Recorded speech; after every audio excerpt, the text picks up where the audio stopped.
I'm not sure where to start writing an episode intro for one of my best friends. There's no bio to review, no discography to highlight, no standards I can fall back on because it isn't that kind of conversation. Maybe I'm running a risk, stepping outside the content algorithm I've created to guide my typical guest, but maybe I know the story I tell about myself, the story I am acutely aware is being woven through each conversation and each episode as I swap experiences and perspectives with guests. And that story is particular to my purpose here. And no one knows the story like a best friend. Greg Gillespie is a videographer. I think. I'll go with that. He has made a living behind a camera, behind an editing screen, and had the fortune of making the people and players of the Canadian music industry a common client.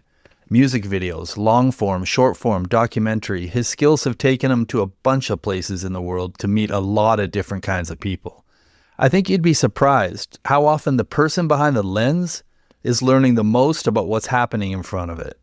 Greg has a way of taking it all in, processing with empathy, vision, especially curiosity. We've been talking about what inspires us, what we love, what we feel for decades now.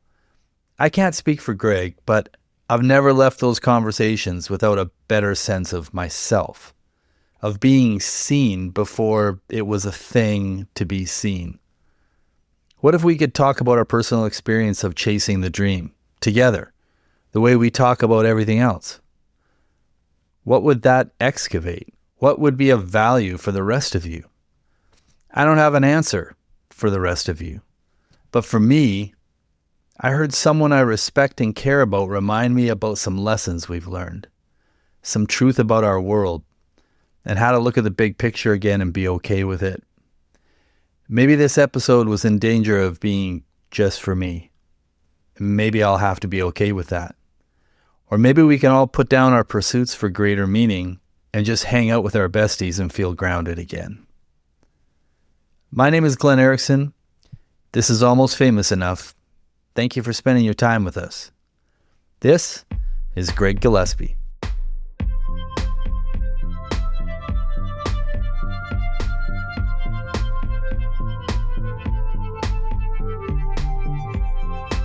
Well, the nice part for me is this always lets me catch up with people in a different way, at the very least. But anyhow, so I hit record. Greg Gillespie, very good friend. I even call you my bestie, essentially, everywhere. I feel a little bad that this isn't a you, me, and Joel conversation. I think anybody who knows us kind of knows that, at least in the last half of our adult life relationship, it feels like it's kind of been a constant circle of when there's a chance to get together, it's often the three of us trying to get together. So I might have repercussions later, not bringing Joel into the call. But anyhow, thanks for being here.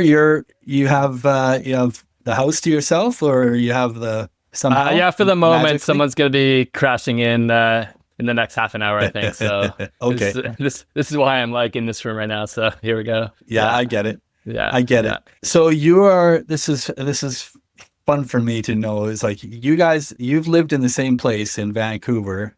How many years is that? Yeah, now you've been in that place. 18. So we moved when Berlin was born, basically. Okay. And now we've made it all the way. She's gonna leave this year. So Harry Potter laughed under the stairs all this time. So that cramped, typical Vancouver downtown-y situation will finally maybe have some relief again. Not that you want it. I know you don't want it. I know you. And none of us want our kids to take off right away so soon and stuff. But she's got some school considerations around the corner, right? So yeah.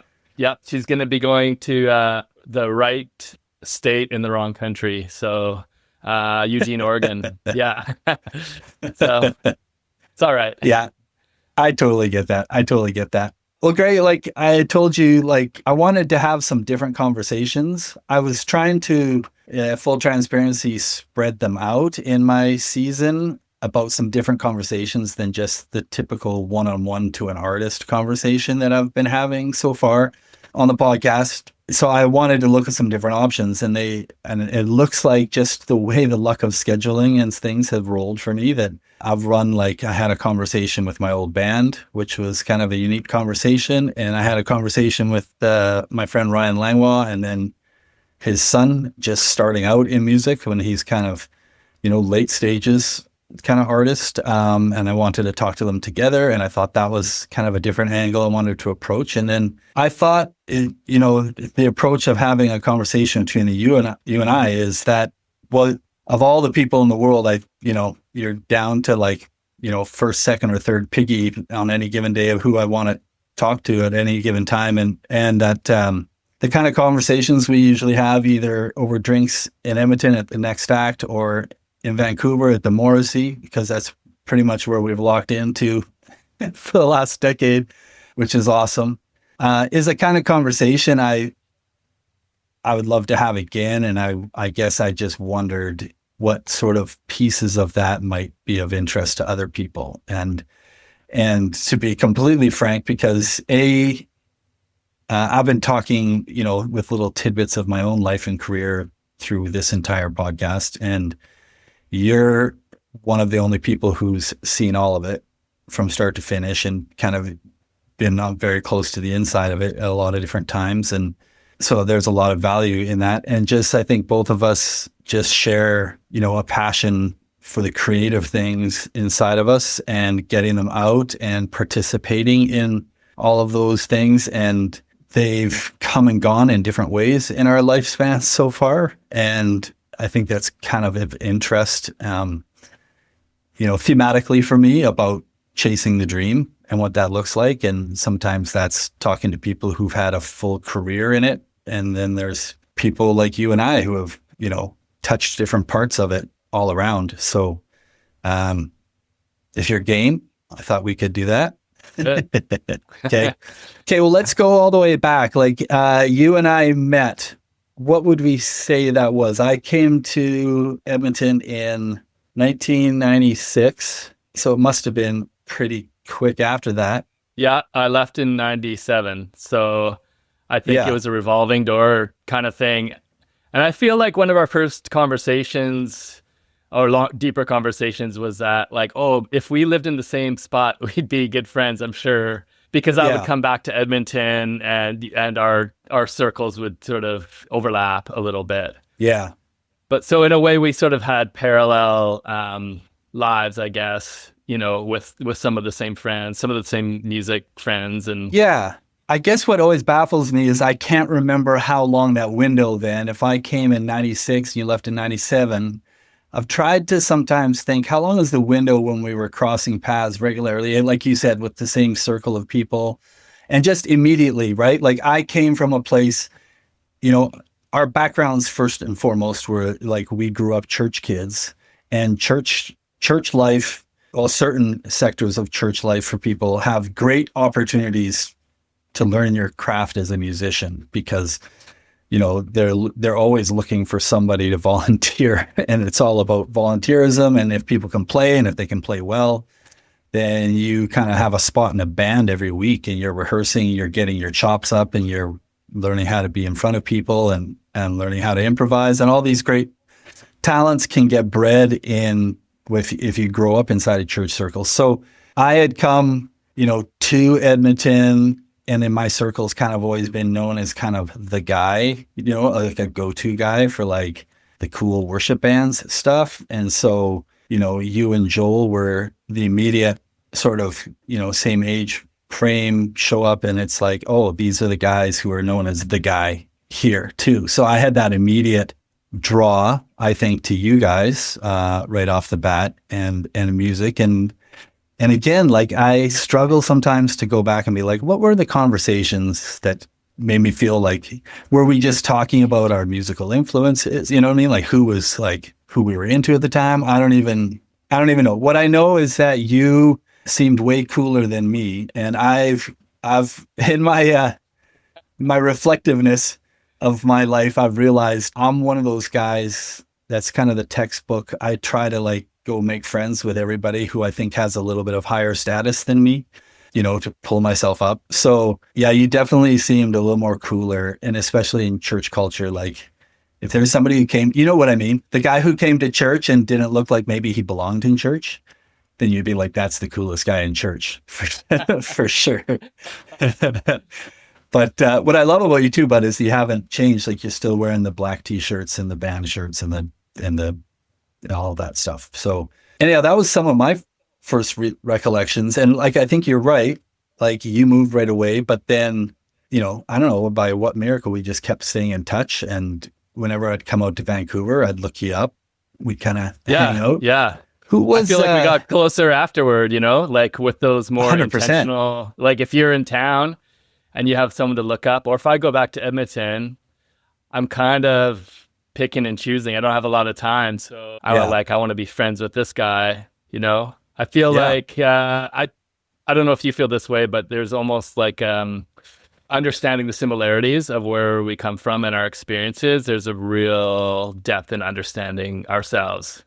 Not that I'm just hanging out with people to try to figure out my problems, but it's just there's an overlap that in the understanding that we have, and with Joel too. Like just that church background is a big part of it. I think there's a lot you don't have to explain. There's so much explaining you have to do. That's what I was gonna say. Now, that's what I was like saying. with that background, right?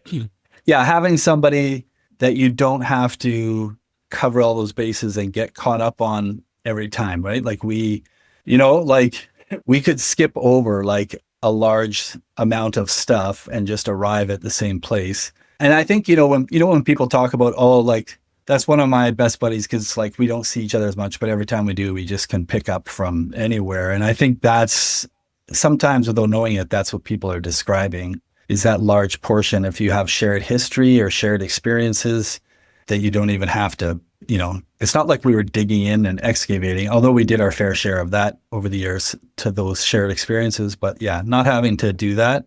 I felt like for me, like there was always this aspect that you had this artistic drive, right? That like was really attractive to me, that the way that you were approaching the guitar, the way that you were approaching music and interpreting your influences, both just when we talked, but just musically at that time, was not the way I had been approaching it. And so, that's always super attractive. Like I think about how any of us continue to be better musicians. And I don't know if you've ever thought about this, when bands are like 3, 4, 5 records deep, like bands that have a good career. And I've heard them answer, like talk shows where they're like, what are you listening to these days? And they don't even have an answer. Like they're so driven into just creating their own and that always seems so foreign to me, this idea that I'm not having somebody else kind of inspire me or influence me to look at it a different way. Because I think back to even our early days of relationship, and that was, like if we sat around and picked up the guitar, you'd do a cover of something. You were the classic guy who could do a cover, and you'd start playing an inverted chord structure underneath a popular song or some open string arrangement that I was like, I never thought of that. That sucks. Why did I not think of that? That sounds so good. But yeah, those are some of my early musical collaboration days, talking about all of that. So in our timeline, let me do this. Let me just like frame our time around, since that's what we're talking about a little bit right now. For people listening, is that you moved to Vancouver in 1997. I think that was a destination a lot. Like I liked to get away and go out to the West Coast a lot. And I think we did start doing a little more hanging out with you and your wife, Alexi, who, full transparency, is the namesake for my daughter, Alexi, who I co-host this with, came from your wonderful partner. And we loved going out to visit. And you're right, I think we got closer by being apart and being intentional. And then at some point I started, after I wasn't involved in the church anymore and I started doing music on my own. And then there's a couple of things that happened in there. I started the record label in about 2002, and you released an album on that label. And it was one of the first things I ever put out, which was called Train Sleeper, which was the project called Train Sleeper. And I was playing mostly with an Edmonton band called F&M at the time. So I'm wondering what your recollections of that time were when you were like making music. Were you living in Victoria at that time when you were making that music? or not No, yet? that was after Post Victoria. Yeah. Okay. Yeah. So yeah, we were living in Victoria. At that point in Victoria, I was playing at another band with Scott Karps. It was called Crowthorn, Gypsy Barn Gothica. So Oh, wait, what's that genre? Gypsy Barn Gypsy. Gothica, we called it. So yeah, memorable gig was opening for a shock rock group called, I think she was called Cherry. Yeah, a lot of things happened on that stage, but our band was a little just more like, I don't know, like kind of Zeppelin-esque or whatever. It wasn't my preferred genre, but I got to play bass and it was just fun to play. And I played a lot of church music at the time too. I was writing a lot because I didn't like church music. Yeah. And so I think that's something we had in common too, just like trying to make something true to ourselves artistically. So then, I think, honestly, there was your influence on writing that record in when I moved to Vancouver. At some point you said this could be 75% true, but something to the effect of there are talkers and there are doers, and you were going to be a doer. And this was, I think this was you referring to making the label, you know? Yeah. And so I think that inspired me. It's like, there's always been this question, like, am I actually a musician? You know? Yeah. Because there's that church standard. It's like, oh, you own a guitar? Guess what? You can play. And there's like so many degrees of, of quality and ability, which I love about it too. It's very accessible. Yeah. But I kind of felt like, okay, I think I can write songs. And so if Glen can make this label, maybe I can actually write an album. And I'm not really sure and at that point it was for me, I guess, like that was this interesting thing with writing church music, is you always have an sort of audience, I guess. Yeah. With that low barrier. So this was like, okay, if I write something, this could just be for myself, you know? Yeah. And so it was very affirming to have you pick it up, thinking that someone else might enjoy this as well. Yeah. Well, I mean, I was convinced other people would enjoy it as well, because I thought it was fantastic. I remember knowing that you were writing songs, and maybe you had maybe it was just you playing me some in person, or I don't know whether you had actually demoed anything and sent me. I can't remember which it was, but I knew that anything that you were going to write and record, I was going to jump on if you wanted to. So I remember probably not pushing you, but I remember probably like strongly hinting that like we should do this thing together for sure. Did you record with Jonathan Anderson? Like, I recorded everything in our apartment, very similar to this one, just older. And then I went to Jonathan for mixing. Okay. Mixing and drum sounds. So honestly, I rented some Tascam recorder from Long and McQuaid. It had like, you could burn a CD in this like, channel recording thing. Like you hit a little master button and spit it out. So I took that to Jonathan Anderson, John Inc. Yeah. To his studio and like, hey, let's, like dust it off. So I'm trying to think if at his studio there was no performing. It was just mixing and drum sounds together. Okay. So was he able to separate the tracks? Did it burn them all down flat, or? I could do both. Yeah. So, okay. Yeah. So we had tracks. Like, what a pain that would be. Yeah. Which is cool, because that was my introduction to Jonathan Anderson, Jonathan Inc., who has made some incredible records that I still love the sound of to this day, and has gone on to make, probably even a greater career producing. Just such a skill for producing, especially lush, layered, textured sounds and artists. On the West Coast, he's done such a good job for. So that's kind of cool that I've now been able to have, kind of a distant relationship with that guy. That was through your introduction back then. Okay, so what I remember about that era, the most fun part of that era was you, because everybody, like, probably a good half of my demographic will know this and maybe half don't. So, but the 2000s especially kind of was make an indie record and then your CD release show was like everything. Like you basically put 99% of your effort into making a record and a CD release show, and you had like nothing left over to actually work on your career. But everything went into that and a release show. So we had to do some version of a cool release show, I remember, right? And you had connections out in Vancouver and Victoria. So you booked a show in Vancouver. Can't remember the name of the little place or that artist who was really cool, who ran it and booked the places. And then you booked a place in Victoria that you knew. And I arranged for coming out with Foster's and McGarvey, as we called ourselves back then, but it was F&M, to basically share those shows with you, because I think they had just released something right around the same time. And these were all the first few handful of records even on the label. But do you remember what that venue was in Vancouver, or where it was? Yeah, Vancouver. In Vancouver, it's the Sugar Refinery. Yeah, there's actually a place called the Refinery there. It's on Granville Street. So that's like the bar strip, right? But there's this. Yeah. It was this cool, like kind of art school, grimy little venue that would sell like pierogies, and I think the fire department would shut them down all the time.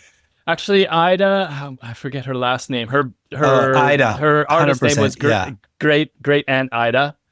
She was in a band, a band called the C Word at the time. So I was always tickled because in the like you want to see your name in the Georgia Strait, and her band was playing the night before, and I'm like, oh sweet, like Train Sleepers under her band name. Yeah, I can't clip this out. Yeah, so I did share a stage with Great Aunt Ida later on in Edmonton. They came through at one point. Cool. She didn't remember me at all, but it was a cool little. It made me think of a Toronto bar. You know how they're like long and narrow? Yeah, that's how I remember it. Is like it going kind of long and narrow to the back type thing. Maybe that was the Victoria one. Maybe I'm colluding the two. Yeah, I don't know what you remember about those two shows. I think it was Victoria. The second night, right? We went across on the ferry, and what all I really remember the most is that Ryan, the lead singer for F&M, drank way too much and started berating the audience horribly for not giving enough of a shit about the music being played and something. And I was so embarrassed because that was kind of like you had built like a real good community in Victoria. And so they're all there to support you, right? And I think maybe you guys played first because it's that old sympathetic, like, this is your crowd.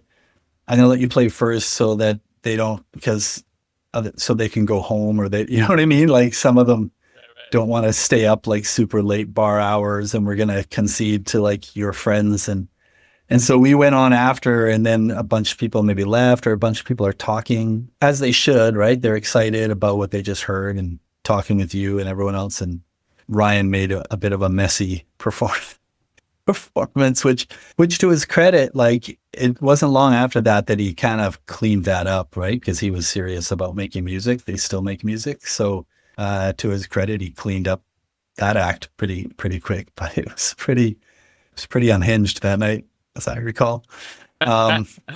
I don't remember that actually. So maybe I was the one talking and we just kept our conversation going. I don't know. Well, you guys had us stay at like a little, like, for lack of a better term, a commune. It was like we stayed, I don't know what it was, whether it was a set of apartments or this house that had a bunch of rooms, and, you know, it was like a shared kitchen, and then everybody kind of had their own place, or one of these kind of places. And, it was a different experience for sure. But yeah, there was a real music community in Victoria. Like, so I'm trying to think, like, was that our old, because we lived in a house when we lived in Victoria. So this is before that time, but that house is let go. But basically it was like a character house. Everyone gets more by pooling their resources, right? So then we'd have these music parties, and the whole thing with the music parties were no spectators. You have to bring something, a poem or a song, but like we just didn't want it to be a party where the same old people pick up the acoustic guitar or whatever, right? and I felt like it was high support, but also high challenge. Like people rose to the occasion. People who I expected to like give polite, applause to, like blew everyone's minds with their lyrics or their talent. And so I feel like that still exists. There's somebody, so I don't know if you remember Scott Karps and Katrinka Karps. So I remember. So he played, he played with Train Sleeper that night. He played electric mandolin. And he has a house music venue, and they built a stage in their backyard. So like and it's really up to their taste. So if artists want to play, actually a number of artists do want to play, but they just kind of pick and choose because they can't really, he doesn't want to do that full time. He's doing it as a means to an end. He just loves music that much, right? Yeah. So like kind of true patrons of music, which I think are like people I really look up to, especially now. Like he's not a musician by trade, but I would say like he's like one of the most important musical patrons that I know. Yeah, that's cool.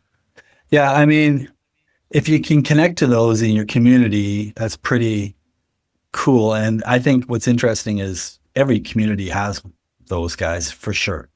Right. And they aren't the ones that are grabbing the headlines, of whatever is producing the headlines at different eras that we've gone through, but they always exist for sure.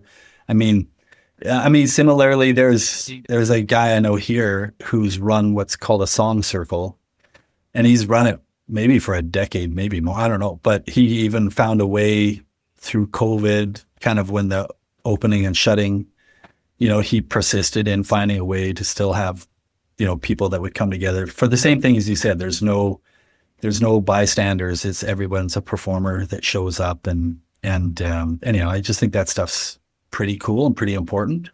I mean, it's interesting when you're talking about you were writing songs, and thinking about how I was kind of going through this, like, I need to be a doer, not a talker in my life with this music stuff right now. And I think a lot of people are in that early phase, right? And I love that you just said, like, you knew and you were aware that if you were doing it, you were doing it for you, for sure. And anything else was possible, and maybe you were being shown some possibilities, but it really wasn't clear. So you really have to decide whether you want to put everything that it takes to do this thing just for you, right? I don't know. I think that's where a lot of people stall out from this thing, right? I don't know if you've met a number of people in your time that have like had this great potential, you know what I mean? And then they seem to stall out if they can't sort of see a roadmap drawn for them right off the bat. I don't know. Does that make sense? Yeah. I find that really depressing. Like I feel like people maybe have a narrow view of what being involved in music is. And maybe that view for a lot of people is like, oh, I'm going to be able to do this full time, or at least part time, and have this many people listening to my music. And if it's not, and actually, like, if it's not economically viable, I can't do it. And I can't fault anyone for thinking that way. Like, we have to pay our bills and everything. But how many people sort of give up even on playing at all or being interested in music because it can't be their job? And then I don't know. Like, I feel like it was never really for me. I'm sad that it was never. I don't think I was ever good enough or ambitious enough to have it be a full-time thing. I don't know if I was really serious about that, but I'm it's happy more ambitious now. For you. maybe than you were. Like, I was very ambitious for you on your behalf. Oh, right? Yeah, thanks. Yeah, and I don't know, and it's hard to people. I think about maybe our parents' generation, maybe couch those questions a little bit of like, oh, are you still doing that music thing? Like, have you got over that yet? Yeah. And to me, that's just so like it's a phase. Yeah, and more I find as I get older, I see the importance. I mean, we don't have to go down this tangent now, but I'm sure we will next time at Next Act is like, where like AI is sort of changing how we're looking at music and music creation altogether. And I'm Yeah. seeing as I'm getting older and more curmudgeonly, I think like it's more and more important. Music's gonna save us, And so Yeah. so finding a way to be involved with music, whether or not that's Yeah. even me picking up a guitar, like I feel like it's more important than ever for me to like Yeah. buy a ticket and go see a band with like 10 of their friends, because they're like Yeah. taking the torch, right? And just sort of and appreciating it, like widening my view of what being involved is I find becoming enriching. It was hard to get to this point because there's a lot of disappointment along the way. Your dreams dying, or like I'm not Yeah. playing anymore. Like, am I just out of this altogether? But I think it's important. I think it's important for people to see that as an option and something they should do. Yeah.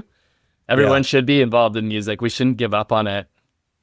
See, this is why you and I get along so well, because you just like summarized my entire life and podcast concept in like the last 38 seconds, I think, which is absolutely amazing. Like, so first of all, like the point about the AI music, you're right, that's a big rabbit hole. But you were just making the point about why the way we've made music till now and the place it's held is so important in the face of the changing aspect of creativity and how something gets created, maybe is more important to say, right? Is like, how important is the human element of something that's created, right? Versus just ideated, because we're creating it from prompts.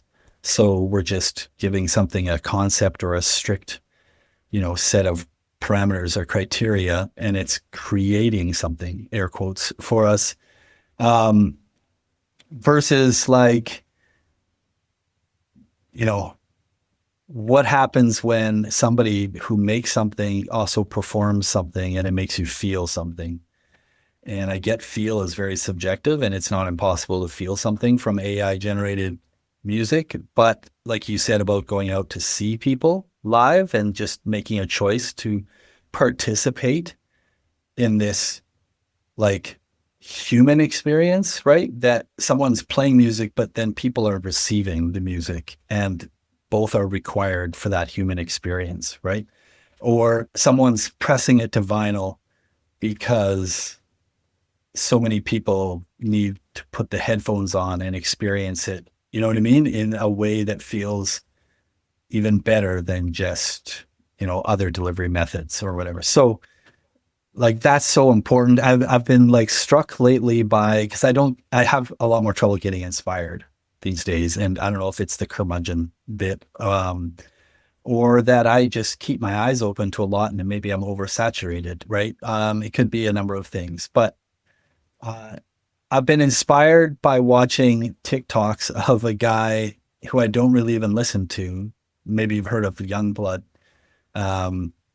from the UK, and total rock and roll, like black eyeliner, no shirt, leather pants, like throwback to early Steven Tyler or Ozzy or any of these guys. And so he actually is up. I just saw this yesterday. He's up for Grammy's Rock Performance of the Year when he did the song at the Ozzy tribute.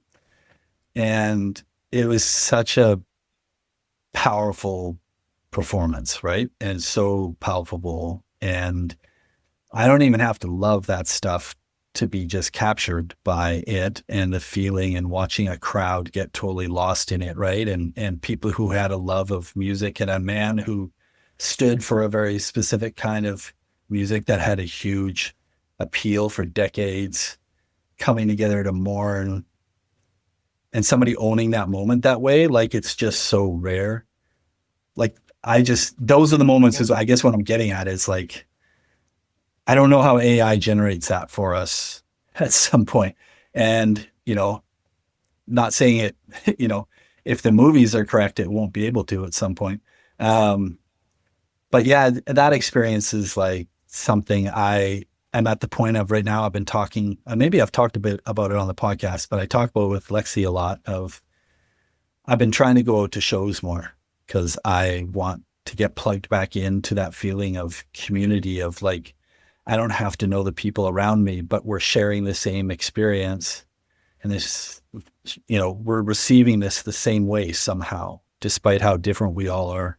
And it feels so important to me at this stage of life. But you were also saying earlier, Greg, just the experience of like, at some point you decide whether or not you're going to be ambitious or good enough, and, which side of those tips the scales as to why maybe people don't continue on trying to be the music makers. But basically what you were saying made me feel like what the point of this conversation is to me, and the point of why I feel like I have a special bond with you, because you understand it in me like nobody else does really, which is like, I have to be a part of this creative world somehow. And the pursuit of it, I mean, it's showcased as chasing the dream of the rock and roll dream, right? Like it's all or nothing. And like you said, like some people might be like, if I'm not going to be a rock star, if it's not going to pay the bills, then I stop early, and it's never going to pay the bills. Like it's not financially reasonable to pursue making music, even less so right now, because, but the pursuit of creativity and the pursuit of all the ways that you can still have that such a big part of your life is where you and I kept intersecting, right? So besides just our personal life, and again, like getting drinks, diving into what we're listening to, how it's making us feel. I even told someone the other day, like, you and I started burning CDs for each other way back. You started it with your Songs for Winter, the first CD you ever made me, because you and I both go into right now. We're like right now in the heart of stepping into melancholy season, right? Which is our sweet spot for music, like you and I.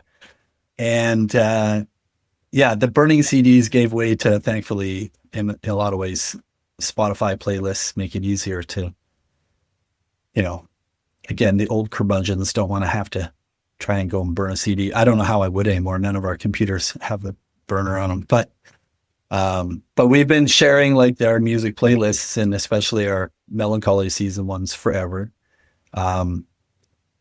But then we kind of got towards, which I find interesting, again, when we talk about, you and I weren't directly necessarily making music. Well, I was at the moment, but you got into video and video production and stuff like that, and kind of found your way to being around music a lot.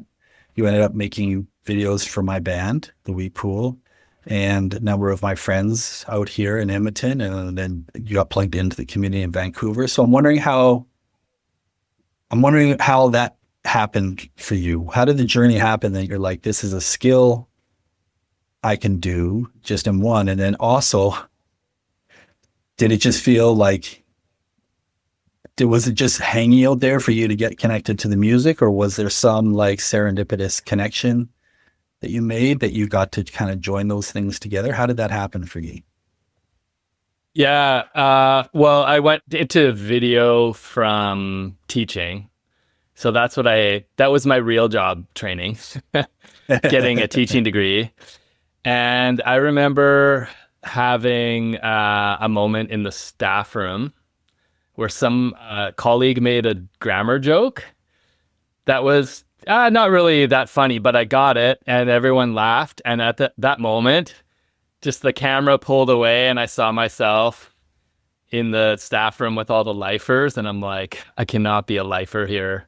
Like, there was something, and I think the creative process, I think it's related to our church past too. Like, I think in the environment that we grew up, or at least for me, there was this sort of feeling of like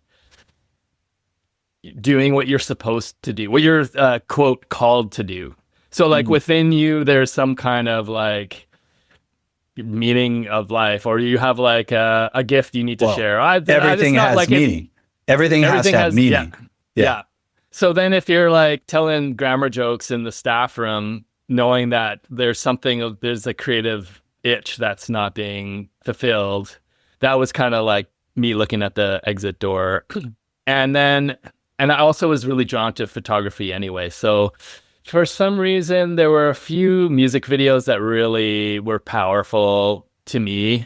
And I loved film as well. And so I thought that would be kind of a vicarious way for me to be in the music world through video, right? So like a Wes Anderson sequence with like the perfect song, Mordecai being released from the top of the Royal Tenenbaum mansion or something, or like a Sigur Rós video. Like to me, that's just like all the senses just exploding, right? And so I felt like that was a way for me to kind of enjoy all of that. I could be around music, maybe, and I felt like with my own music, I don't know if you remember those CD release parties. It was all about the projections behind, like I wanted like all of that stuff, you know, like, so a multi-sensory experience. So I guess that's sort of was my thinking of going into video with the intention of being around music people. And I do have to say, I would much prefer being around music people than film people. I don't know. And so, and there's not really a grief for me. Like if I go into the studio and somebody, like we're recording, I'm filming a drum track or something, I just love it. I'm enamored by the talent, like a little bit jealous, like, oh, that would be so awesome to be you playing. But mostly I feel it's a total privilege for me just to be around and bearing witness to this talent, to people that stuck with it too, you know? And I'm looking behind the curtain, like I don't really have, like, I don't see them as necessarily super like special in terms of stardom. It's more just like a deep respect for their perseverance. Yeah. Yeah. I mean, that's a blessing to not walk in and have a recurring FOMO, you know, by being around that. Like, I know that's something I've had to wrestle and exercise with myself for a lot of years, and probably been a little jealous of the lightness that you have about it and bring to it. But I think that's obviously what's been really valuable in you being able to be successful and do a really good job with that, and, you know, be around a lot of music stuff, because you've done everything, right? From kind of the documentary, you've done the follow some people around, you've shot the classic, you know, video with the slow-mo sequences and the I was always asking you for some running sequences. Do you remember that I always wanted to have a running sequence in every like storyline storyboard I made up? They look so good. I don't know. And I don't even watch Tom Cruise videos, but then later I realized, like, Tom Cruise has a running sequence in every, what am I doing? Yeah, I think it's awesome to approach that without that level of FOMO all the time, to be able to still hang around. Because there's this weird, I'm trying to think of what the right word is, but, you know, like, I encounter people in different aspects, right? There's the sound guy who ends up with this cliche, and I hated watching it sometimes. Like, young bands would treat sound guys bad, right? It would be like a 50-year-old sound guy who, you know, was still wearing the rock shirts from when he was 20, and they would get treated like, you're the sound guy because you never made it, or some version, like, I'm oversimplifying, but that was essentially, and sometimes they would get like not even treated really well, right? And I would see that in lots of different areas where, you know, there's I mean, a few of my friends around who are the best promoters around here in the city also played in, when they were younger, in bands that had the biggest impact in our local community, and even were breaking out across the country and had careers. And then it pans out for so few people, right? That a lot of people in the industry find their way into the different industry level jobs because that's what they sort of in their nature were good at. And they learned it by when they were playing music and pursuing that. and then they end up doing that. And sometimes it gets looked down on. I think it gets looked down on a lot. Like, well, you said you were a teacher or you got your teaching degree and that's where you were headed, you know, the old cliche, like those who don't, how does it go? Those who don't do teach or can't do teach. Yeah. That thing. And it sort of gets translated, I think, in the music community sometimes, like all these people doing these other jobs are the ones who didn't make it, which kind of sucks. Yeah. Yeah, totally. And on that, I think like our demographic too is like trying to figure out how to be involved yet stay in our lane, if you know what I mean. Yeah. It's like, I guess like growing up, so you'd see that I was never like rude to the old timer at the sound desk, to my recollection, but there's that guy, like there's that old dude in the black shirt at every show. Yeah. The hanger on, maybe, if some people would call it that way. And now it's like, oh, I think I might be that guy now.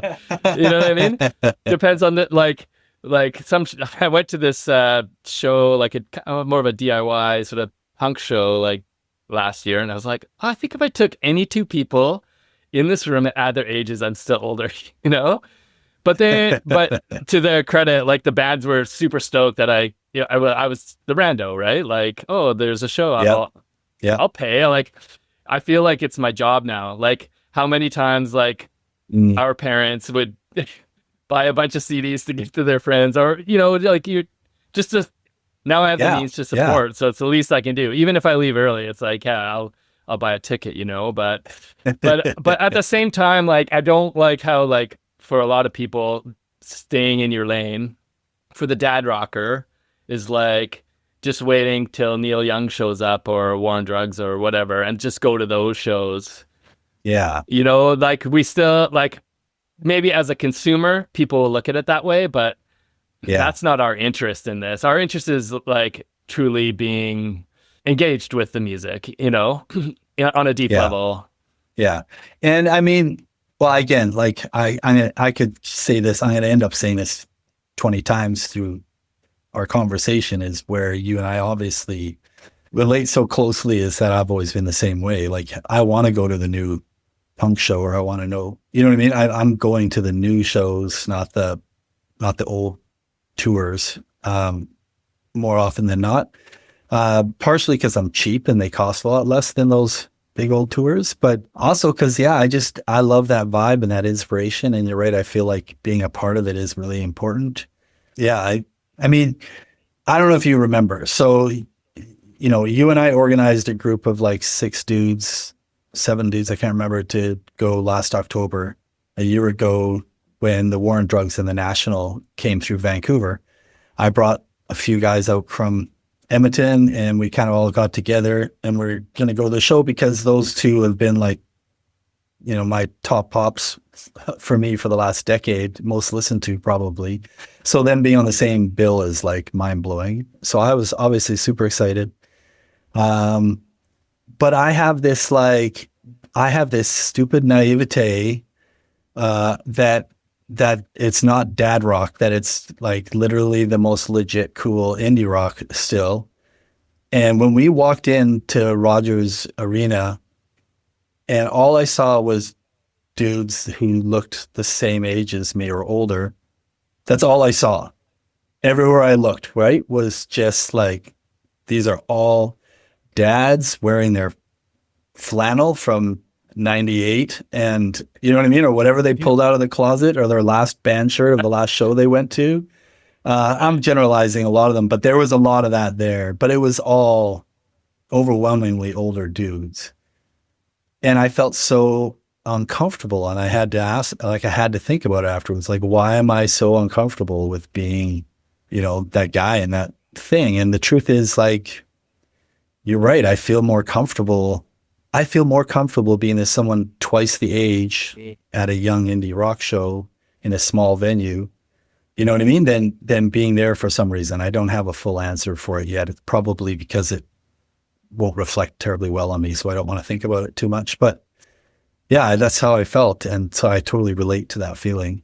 You mentioned earlier about the FOMO, like do you get that? still? I still get it. Oh yeah, I still like all get the it. time as bad, or do you have ways to I mitigate get it all the or- time, man. Like Yeah. if I could, like, there's a handful of things in my life, if I'm being really, really transparent. There's a few things in my life that, since we grew up in the church, I'll use the religious metaphor when Paul wants his thorn in his whatever to be taken out by God, and everybody tries to guess what this awful sin was in the Apostle Paul's life that was so bad that he would be freaking out and asking God to take it away, but God wouldn't take it away, and blah, blah, blah. Who cares? But there's a few things in my life that I'm like, I wish I could just take these out. And it's partially sometimes because I think they don't reflect well on me and it's embarrassing. And other ones that it's just painful to go through. And one of them is the fact that I can't get over that I always wish it was me, I just always wish it was me. And because there's nothing I love more, right? There's just nothing.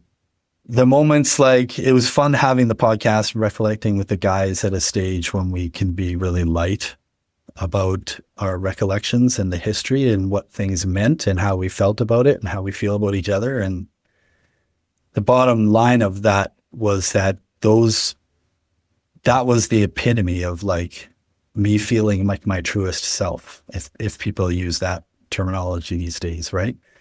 I don't know if I ever feel my truest self, and it's the same when it's just was the four of us in a practice room as it would be on a stage. I didn't need the stage and the performance and the crowd or the love of other people as much as I needed the validation of those other three guys, So that just felt like the purest version. And that kind of just haunts me. If I'm just being transparent, I wish I had your lightness for it. I participate or I engage the same way you were describing. I love being around it all the time, right? I love in any way. If I showed up at a place and some dude was I need a guitar tech because I can't, I would jump in and I would troubleshoot the pedals or change the strings, and I'd get a super kick out of it and it would be super fun. Yeah, I could do any of that, all of it. But the FOMO is always real because I don't know, it's just really close to me. So yeah. The other one is I'm a super picky eater. I wish I could take that out of my life too, and I can't seem to do it either at this point. I've tried. I'm getting a little bit better actually at this age for the first time, but baby steps. Baby steps, man. Yeah. Yeah. I think that I think a lot of people do have that FOMO, people involved in music in some way, right? They come to that point unless they're on the trajectory and earning or whatever, they come to the point where it's okay, I have this desire, this innate desire. And I think a lot of people decide to destroy that desire because it doesn't match with expectations in their life. 100%. And you have found a way to maybe it's a process and a practice, I think, to try to find a way to reconcile those two things, to still fulfill the desire is still real, but maybe the logistics of how it plays out is going to evolve and change over time. Yeah. And maybe it becomes vicarious. And I think with our age, sometimes too becomes a little bit of a pass the torch. And I don't mean I'm too old to play, because I think there are a lot of sort of older musicians that have a lot to contribute, but not to opt out and just sort of ignore that gift, because it is throwing away a gift to throw away that desire. Well, so, I think we learn, right? We get a bit older. I mean, I'm using cliche terms, but older or more experienced, whichever math is adding up, doesn't matter. And you start to be a little more objective about how the world works. And you can't help but be at a point sometimes where it's okay, I could put all of this amount of effort because I know what it takes to go and try to keep doing this, either making music and even trying to promote it or book shows or the whole process of it, right? what it's going to take out of you. And you sort of know what the balance of the scales of the outcome of that will be. And it's not equal at all. You become just realistic about it. And I do think you get to a point, I've crossed that point. A lot of my peers who are doing, a lot of different these things around and in the music industry, I think have all done the same math where they're like, or I could take all these things I've learned and I could sit on the board for my local provincial music association, or I could start being a promoter, or I could be an agent or a manager or any of these kinds of things, right? So they start to realize like the math maybe is a bit better, and some of those things actually have a monthly paycheck attached to them. And then I just think, people just do it up that way. And I think that that's going back to what we were saying before, which is so valid, is that they're contributing, right? Then you are continuing to build a scene. And that's what I kind of love about music scenes and music communities, is that they're really built on the shoulders of people who have been there or who have had to wrestle with these things that we're talking about and decided and chose to stay plugged in somehow, right? Yeah, I would take that idea too, like of the doing and finding a way to do an action, like promoting or being involved on some way in the sidelines. And even taking that step, one step back to like just personal integrity, like if music's important, I'm going to spend the enjoyable time to find new sounds, to not listen to the same darn thing every day. Actually, I will listen to the same thing every day and also add some new ones onto it. There's space for both. Yeah, exactly. Like just be involved in the love of music. Yeah. And in the practice of doing that, because it's just so easy. The default is just to do the same old thing. Go see the same band you saw a year ago for like 25% more of the price, like it's easy to do that because I think most people are sort of doing that. Like, see you all you dads next year at the War on Drugs or whatever, right? Yeah. Which that would be great too, actually. But it's just we do have to look at that, like our own practices, I think, because that's sort of directly influencing our own circles as well. Like how so many bands I've heard of are from just chatting with you, right? And we share those things. It's almost like I look at travel that way too. Like travel to me, I love, but it can be self-serving. And one way I can sort of justify it, I think, is just to think of things I can bring back to my community. Yeah. So with music, it's that way too. It's like, let's just broaden our palette here. And is there anything that my friends would love? I'll try to like bring it in. We want to enrich our lives, right? And then hopefully that musician makes the 1/4 of a cent off all those listens on Spotify for me, Gotta do it. You gotta do it. Yeah. Just open 20 accounts and play them all night long and help the people out. That's a great sentiment. Again, like I really appreciate that about you and being able to bring that kind of thing out. I tend to overlook that kind of sentiment for all the self-serving reasons that I talked about before. I can get caught up and a little short-sighted, but you're absolutely right. Let me ask you this, because one of the areas we talked about that you've been able to stay most connected to the music community and scene and stuff,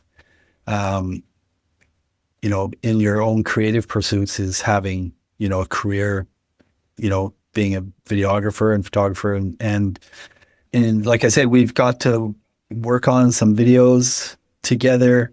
I had this grand dream that you and I would be able to have careers together as best friends, and called a company Heavy Grain for a little while to produce music videos. And I was going to try to write grants, and I got a little too ambitious considering all the other things I kept trying to do. But we did make a few fun things together. The most fun for me was when we got to go to Iceland in 2015. So I had heard through the provincial music social. Actually, I heard through the Arts Council in Edmonton, which I was on the board of, that the tourism in Iceland they had this big thing about, well, connecting like through artists, and they would bring people in, and they had this incredible tourism initiative, which is their main essentially industry in Iceland, and so I got like selfishly on the chain of like, how do I get myself on this list of people who get to go to Iceland with these artists? And so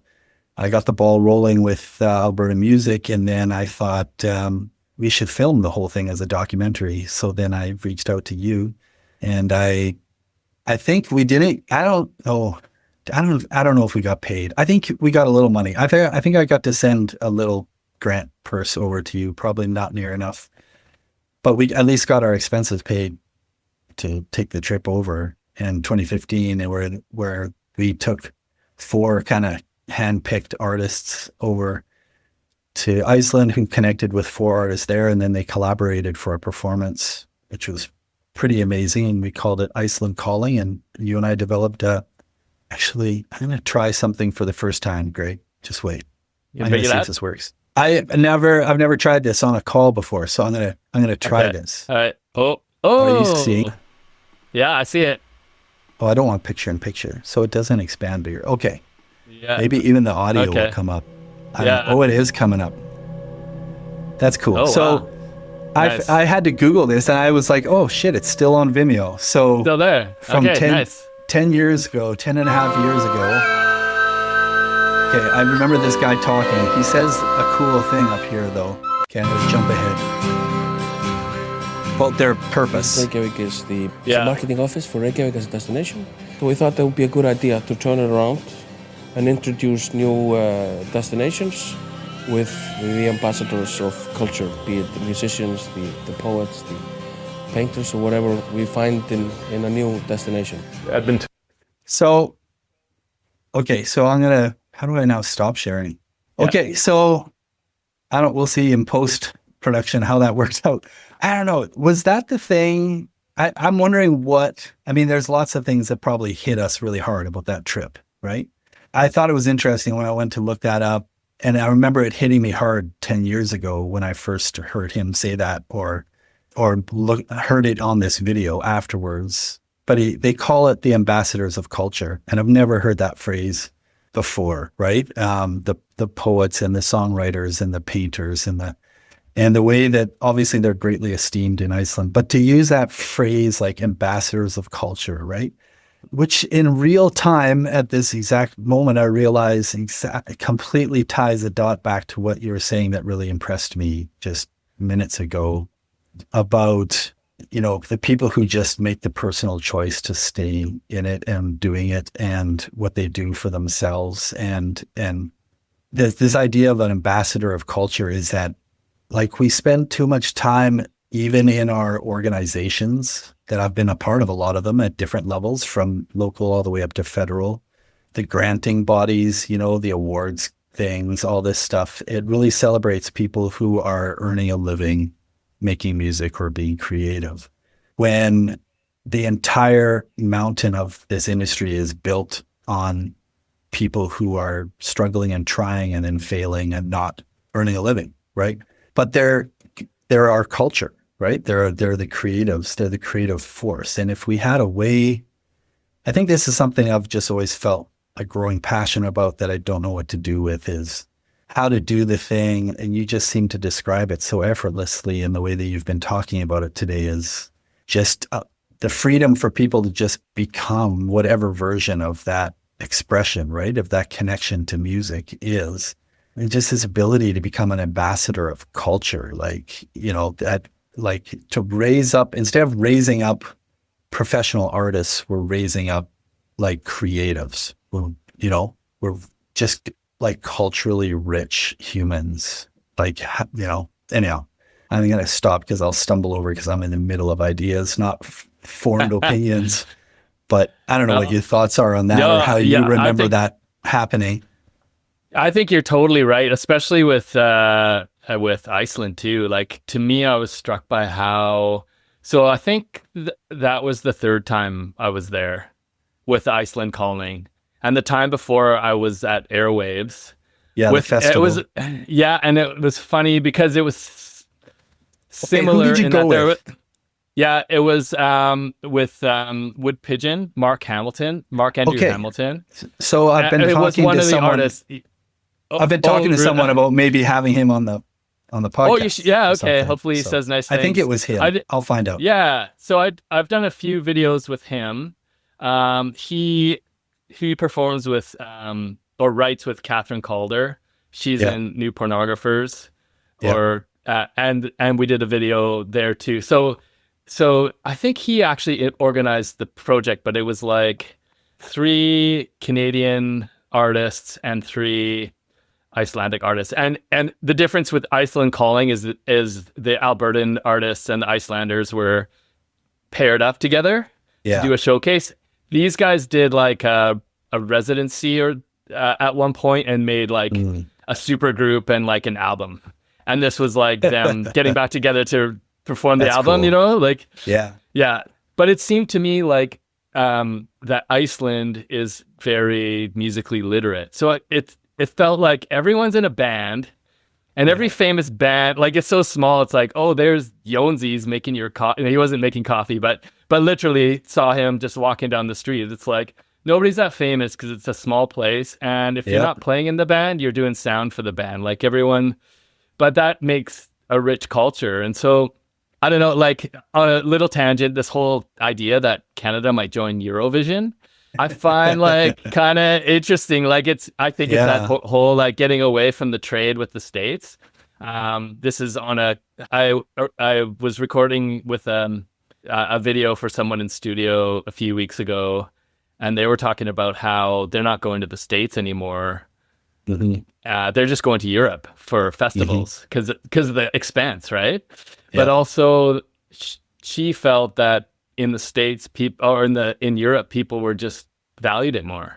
So people are going to show up, and it's like that is like long game culture that we have to be involved in, which starts with us being in the practice of doing that. Yeah, I think I want to hear about that a lot more. I think Definitely, it's pretty cool. Yeah.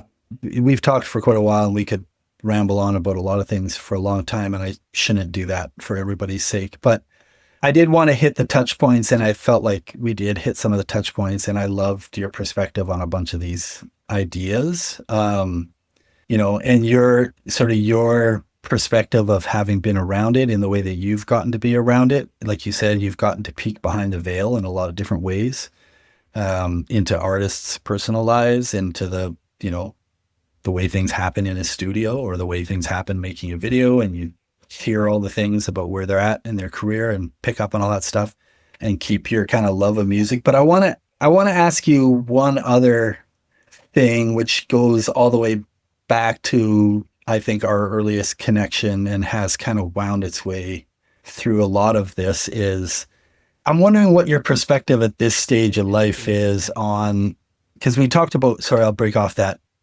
We've talked a lot about creativity and just the constant, choosing to keep this version of, your creativeness happening.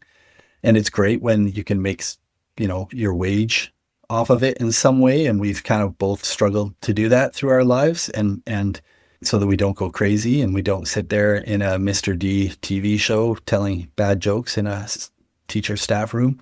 But the other thing that's woven through our whole history is like the wrestling with this. We talked about it, our church background, but we've already put the church thing to bed a long time ago. I think the wrestling was with the remnant of a spiritual ideologies, and you know what I mean? Like, or just spirituality itself, right? Which is a lot broader than one version of a church background.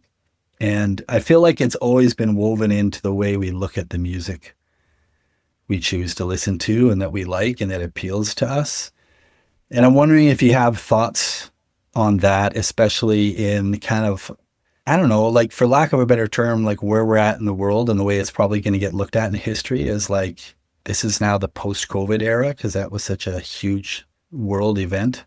And I'm just wondering, like in this era, how you feel the wrestling of what spirituality means with you know, how we feel about music, how close is it tied to how important that is to us, or how we express ourselves. And I don't know where I'm going exactly with that, but I feel like there's something I want to know in there. Yeah. Lots of thoughts. I'll try to like juggle them and see what sticks here. But the first thing, yeah, like I just started listening to this, the audio book version of Brandi Carlile's memoir, Broken Horses. And she talks about the astral plane, you know, and just like that, the point, like where you're, like in her mind, she was talking in reference to dreams. But I think of when she was mentioning that, I was kind of thinking about how music, and I was thinking about that today too, where like there are, for me, moments where music will give me transcendence, as you know too. Like and we're in the practice of. I think everyone has experienced it at some level. It's whether or not they've forgotten about it and have been lucky enough to have it as part of their life. And I think you mentioned before, like it's harder to get inspired as time goes on. Like it felt like early 20s, like every week my new favorite band would pop up, you know? And now it's work in a way, just to kind of like just keep the practice of knocking on that door, going to the show, and then sometimes you're lucky and it's like it's inspiring, but it's also reassuring to that there's like a beating heart under this these old cold bones, you know. And so there's that. And then I think that Nick Cave also has a lot of interesting things to say about that. Like I could see that in him. Like he's quite a bit older, but still like seems like he wrestles to songwrite every record and has something that really touches like a lot of generations of people. And I think that's because he's disciplined enough to like sit down and hammer out his songs and talk about them and think deeply about them. And just the way he articulates like how spiritual his songs are. Yeah. And I don't know, maybe that's his branding. Maybe he put it in ChatGPT, they rhymed, and now he's just like spinning it. I don't know. But I think that like is a reminder, like if there's any question, that there's something like that's just so fulfilling. Like for me, that's like my spiritual outlet. Actually, when I'm walking to a church on a Sunday, it's like I put in a few certain songs, and like when you talked about how like playing guitar, like you feel truly yourself. That this is sort of for me, like mentally, I transcend a bit with that listening. But it was a matter of finding those and continually kind of just allowing it. Like it's not every time it's gonna just like break through, but it's like, I don't know, just sort of like trying to be open to it, I guess. I'm not sure if I'm answering your question, but you know, I think it's there, you know? No, I totally agree. And you totally did answer it, because I mean, we get really easy to put that conversation in a cliche silo, for lack of a better term, right? Because the way I brought it up and the way I phrased it. But I like where you took that right away, which is just, you know, the concept that it's relative to transcendence, not like religion or spirituality itself. And I think that makes a really good point about why you and I have always wrestled with both things kind of really passionately for ourselves, like wrestled in a good way, like wrestled in the sense, like, I'm not going to let this disappear. I'm not going to let this take a lesser place in my life. Like, I'm going to work hard to keep this thing as close to my heart as possible. I think because, you know, in our youth, we were being pointed in a direction by a worldview that we grew up in, which is our spiritual upbringing, our religious upbringing, that provided a set of answers for the world to us. That in our youth, and again, why you and I connect is we wrestled pretty much the same way, I feel, with where the truth actually was in all of that, and uncomfortable with a lot of it. And we had to wrestle with it. And music was like the outlet for that. You know what I mean? Like music was a voice into that we couldn't find anywhere else, and it was different than the voices around us. And I think that's so, because we were talking before about its place in the world and why it's so important to do the thing you were just saying, which is keep culturing or keep cultivating your interest in new stuff. And it's about cultivating an interest in new voices. And when you get new voices, you get new perspectives and you get new ideas. The same way you talk about the value of traveling, which everybody will tell you is like, it'll change the way you see the world, right? The way you see humanity. It'll change your worldview to get out of your own place and go see a different place in the world and how it looks. And I feel like I've said this also to somebody recently, which was, I was talking about empathy because it's a word that's been so important to me lately. And I just had someone point blank ask me, because I talk about it so much, and they were like, how do you get empathy? Because it's not in the vocabulary of like emotions or characteristics that when we were growing up, when anybody's growing up, when they say you need to be nice, you need to be kind, you need to be blah, blah, blah. And then lately it's been, you need to be self-aware, you need to be these other things. But this concept of empathy to me, which drives this idea in such a divisive cultural shift we're in, of like, how do you literally feel and understand the experience of somebody different than you? And you can only do that through empathy, right? And that's where I just feel like right now, like the songwriters, the cinematographers, the script writers who tell and write stories and share experiences, they're the ones who show us what that experience is, right? And I'm like, where do you get empathy from? And like, to me, that's the first place I know where to get it, is somebody showing me a different voice, a different perception of the world, a different way to look at it. Or at the very least, the best part of the humanity in somebody else or some other situation, right? So tell me what is new in your life, either in a music or a film or video series, or what is new that you've been finding that's like giving you that kind of new voice that you find interesting or inspiring even? Is there anything you can think of top of your head that's made you feel something? Oh man. Yeah, the newest soccer mommy. She's been on. Actually, I was gonna send it to you. I'm sure you're listening to it already, but yeah. But yeah, like that is just like, I feel like the next level. A guy named Cameron Winter. Are you familiar with his stuff? I heard the name. I'm trying to think of where I heard the name. Maybe on a playlist somewhere. Yeah, he's in a band called Geese. I think he fronts that band. But his own stuff is more just him and piano, and I find his voice very unique and kind of challenging. But now I'm just hooked on it. I'm so tickled that that people are open to it, because I feel like something that unique sometimes just won't rise to the top. But obviously, either people saw the beauty right away or also gave it the time to appreciate it. So that's been big for sure. Yeah. Yeah. That's cool.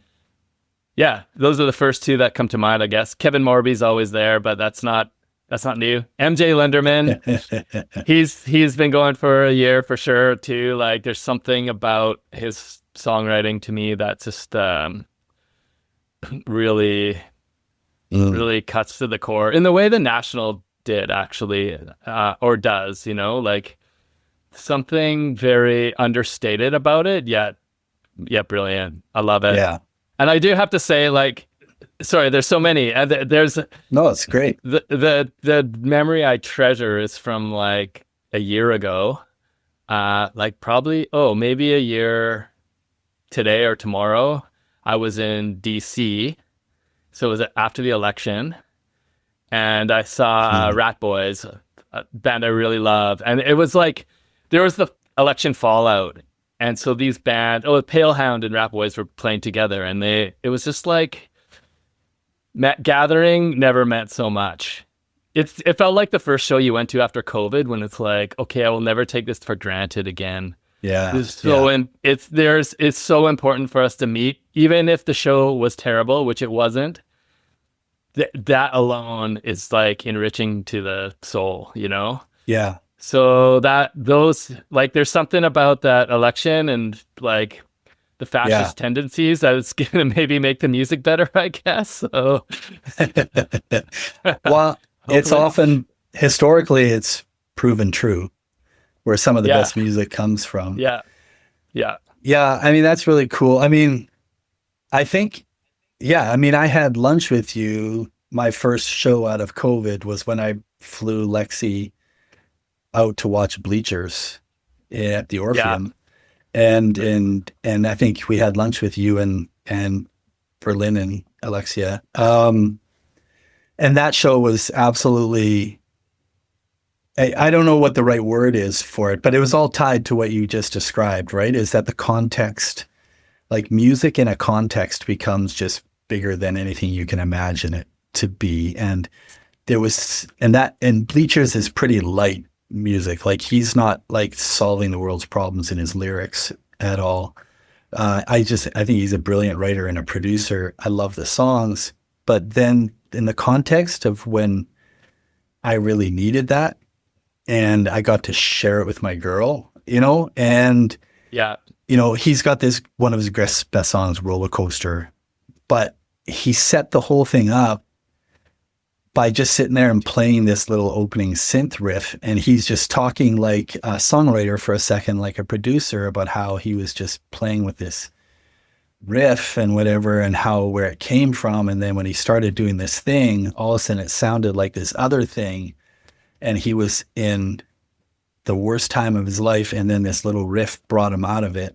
And the way he started describing it, you just knew where he was going before he got there, about the timing and the context of how maybe this song could lift us out of all the shit we just went through, you know? And what he's really saying is like maybe a song, or maybe all of us together sharing in a thing, can lift us out of a thing. And it was powerful. Like, and I appreciate the fact that I had enough sense about me to kind of get the bigger picture in the moment, because I felt it way deeper, right? So that was pretty awesome.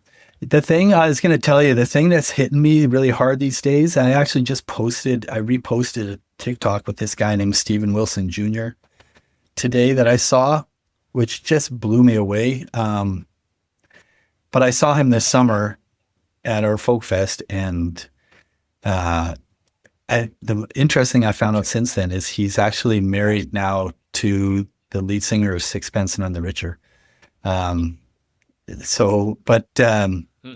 He's got this whole, his whole shtick, the way he performs, it's just so powerful and sincere. And then he was talking about his musical influences today, and he grew up like with the old school country, but then because he was around farmers and like auto shops, it was like classic rock and country, and the way those kind of blended. And then he got into the 90s and he started listening to Nirvana and Soundgarden, and he started listing a bunch of these, and all the way along I'm like, that's the same as me. And then all of a sudden he's like, and then the early 2000s, he goes, I really got into Death Cab for Cutie and The National and Nada Surf. And I'm like, he even dropped Nada Surf, which means he's like a true West Coast indie rock guy from the 2000s.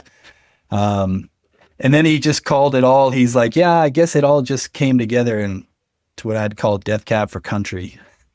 I was like, this guy's my spirit animal right now. And he's got these powerful songs, the most powerful ones about his dad that he talks about, and just mind blowing and just getting me. But you just, sometimes I just need a song that makes me want to cry for no good reason, like at the very least. Just to stay, in the most human form that I can and not gonna get caught up in everything else. But yeah, definitely. Okay. Well, you and I could always talk for hours. I love it, man. I appreciate it. Yeah, me too. These are the things you were like, send me a little like rough framework of a conversation outline or something like that. And I was like, I don't have one. I want a conversation without an outline for once. And I guess we'll see in afterwards whether that was a good idea or not. Makes sense of it. But I definitely needed it to go the way it would be if we were sitting in the Morrissey, some late night in Vancouver. So I appreciate you being willing to do so and being open and proving to me once again that I absolutely just love your insights and your take on the world, and it's particularly this world. So thanks for being free to share all that stuff with me. Take the time. Appreciate it. Thanks, Glenn. I appreciate it too. I love it. Okay. Thank you for doing this, and I look forward to seeing you in person and doing a round at the Morrissey again. Sounds great, Glenn. Hey, I'm Alexi. Stick around for post-fame with me and my dad. Do you like the blues watching so intently? Yes, I like the puppy is watching. Very well. No, I don't. Would you call that watching? What she was doing there? I don't like it. I don't think that was not a good look. I don't know what that was. Now she's doing downward dog, in case everybody wants to know. Yeah. Like our dog does a very good downward dog. It's her length. Yeah, it is. Her whippity. Anyhow. First living room session. First living room session. I don't know why we feel the need to tell everybody what our location is, because I don't think anybody would know. It wouldn't matter any other way. Keep your voice down. There's people asleep in this house. Yeah, there's people that are asleep pretty early in this house, which is maybe why we were going to the car for a while. I think so. But when you think about it, it's funny, but also weird that we were like sitting out in the parked car in the garage to record the podcast. And we'll do it again. Yeah, and we'll do it again. So this conversation was with Greg Gillespie, one of my best friends. I know, now the dog's rolling around like a crazy. Like, she's like... Great timing. Yeah, the timing. Oh, and then shake the big thing. Okay, we'll see if that picks up. Greg Gillespie. Yeah, bestie. Awesome guy. Well, of course, awesome guy. I love him so much. Also, I mentioned in there his wife, Alexia, to which we were like, that's pretty much where we got the idea for you and your name. Because back in those days, we hung out a lot more, and she's just a sweet human as well. So funny enough, today at work, I served 3 tables because it was so slow. But one of them, they stayed for 2.5 hours, loved them. They picked my name up as Alexia when I said it for whatever reason, and the whole shift they called me Alexia. I didn't correct them once. Oh, you just let them have that? I let them have that. Oh, that's nice of you to do. Yeah. Well, we'll see. That's a great thing. Serendipitous that here we are talking about it again.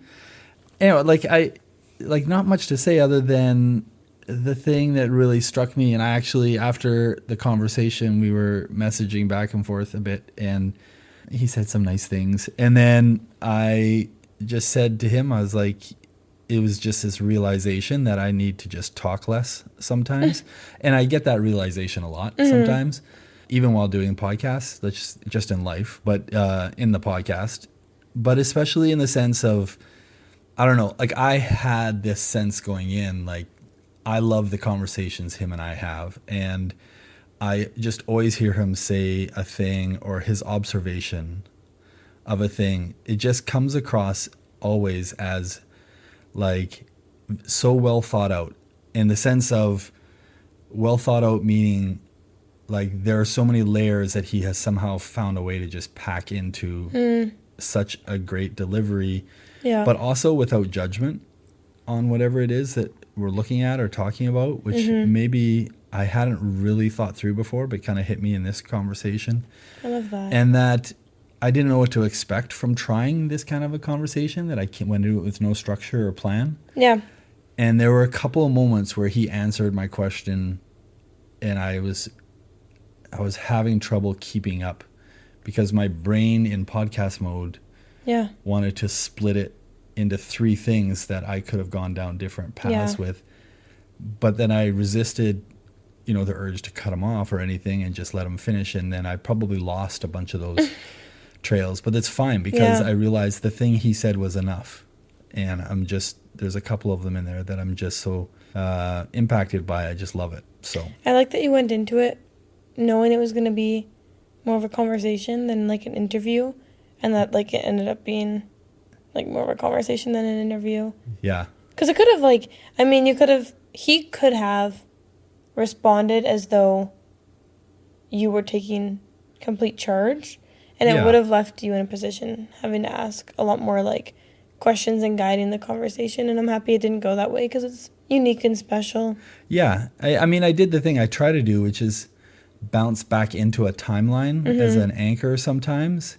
But really the only touch points, like I could have drilled down farther into some of that, you know, other than like what our original history was. And then, you know, when I kind of started doing the music so majorly and pushed him a little bit, and he made music with me, and then after some time, you know, we started making music videos together and having some of those opportunities, and just how that became a big part, essentially his career for such a long time. And there was lots of other little caveats and lots of little paths to have gone down, and we just didn't need them. We just filled the conversation because that's what it was.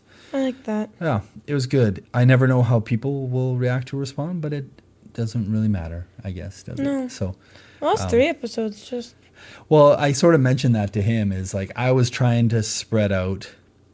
I wanted to do some different things this year. You got 3 of them in a row. And you try to map it out with things, and then just the way scheduling has become a bit of a challenge that I actually mentioned to him. I was like, here we are, like I've basically run the 3 weeks of different scenarios in a row. Well, now the dog's going to whimper and whine because she wants a cookie so bad before bed. It's so funny.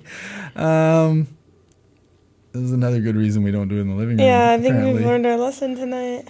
Anyhow, really quickly, I just thought it's like we're into November. Yeah. We were joking, Spotify Wrapped, you know, Soon basically it feels like only an 11th month cycle because they release it so early in December. You miss that whole month, but then not many people release new music in December, probably because of that. But that's the joke, right? But people are like, they save their guilty pleasures until December, and then they listen to them after Spotify Wrapped. Have you heard that? No, I haven't, but that totally makes sense because they don't want to like. Yeah. They're trying to like keep a pure algorithm. Yeah. Like people talk about that because I've made jokes for years about like when your mom would use my Spotify account on the Google Home, and it would just be full of like either her Alan Jackson's like hymns for Sunday morning or Blue Rodeo.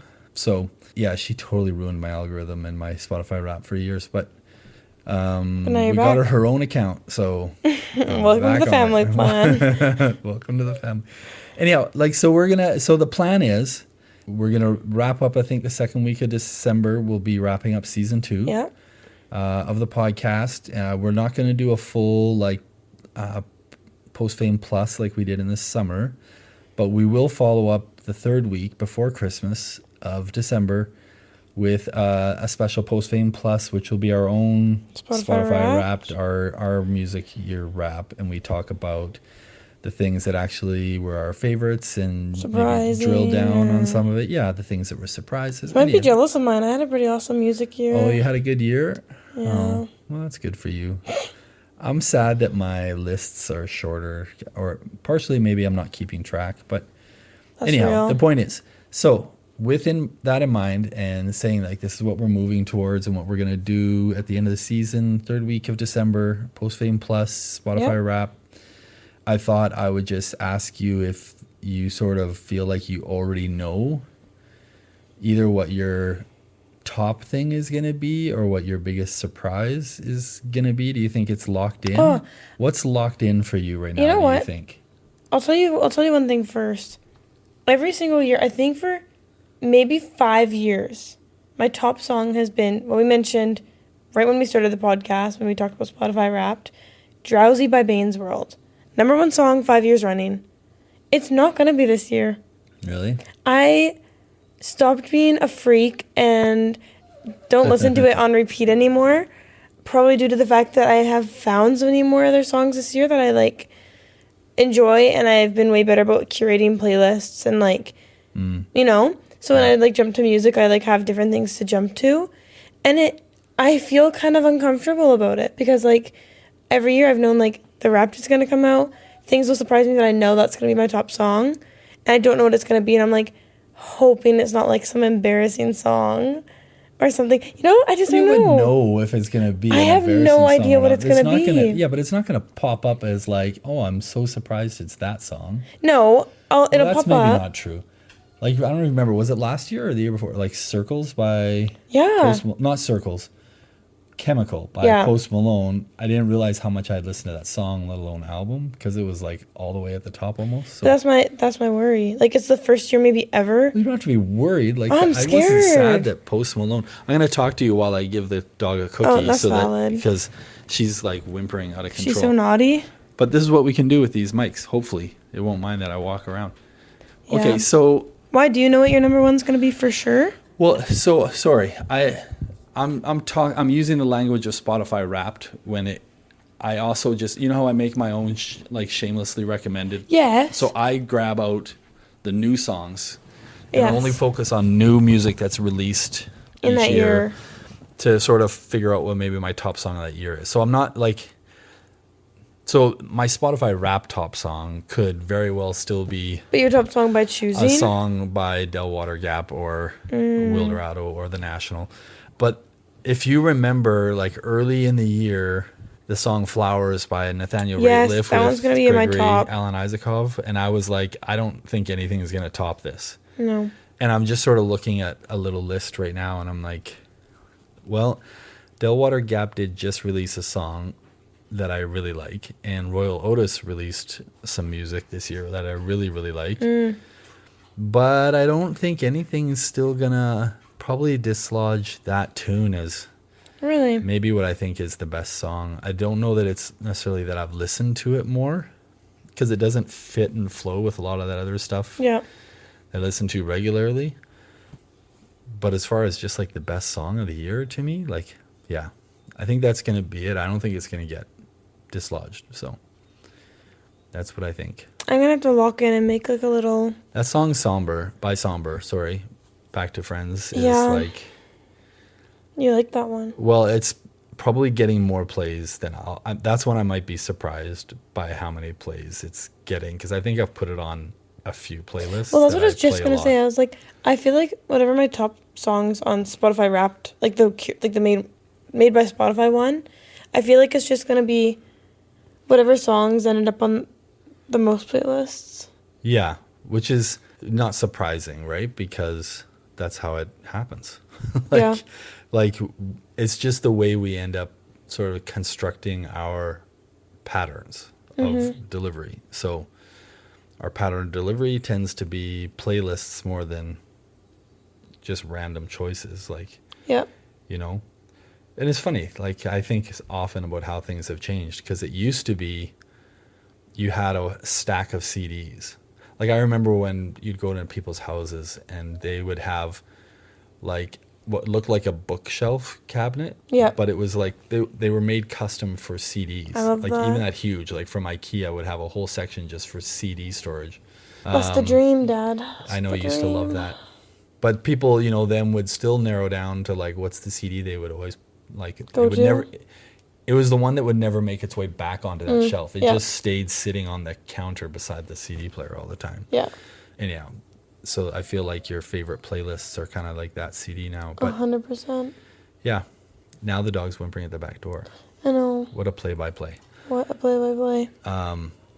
I'm hoping the Minecraft soundtrack doesn't make it online, because sometimes listen, not the movie, okay? The OG I know not the movie. Xbox 360 no lyric soundtrack is so awesome to study to. Are you playing it? I was gonna say, are you playing it to go to bed? No, I study. I put my AirPod noise canceling in, and all I hear is just Minecraft like hymns, but it's just so gentle. That could really cut into your algorithm. But it's not like.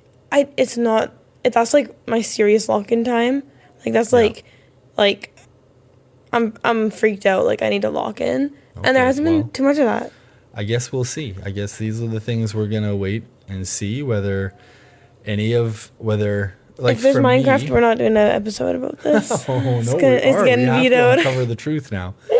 And for me, it's seeing whether I actually listened to the new music at all this year, more like I say I often do. Yeah. More than just having just played the Going back hits to your old or ways. played the same playlist. Because I play the music at work most of the Yeah, time. that's true. So I'm hitting my own like indie playlist like a lot. I love that. They must be so sick of indie rock. Anyhow. They're okay. Well, the other day I tried to shake it up because we had a conversation at lunch about like 80s synth pop. Oh. And then I went and found a playlist called 80s synth wave or something and just let it play all day. And then I came back the next day and I decided to play it again. So It's kind of fun. Maybe I have a new thing. Anyhow, okay. Yeah. Stuff to look forward to. Yeah. I'll have to get on my listening grind Yep. for these last weeks that count. These last weeks do count. Get them all in. All right. Thank you. See ya. See ya.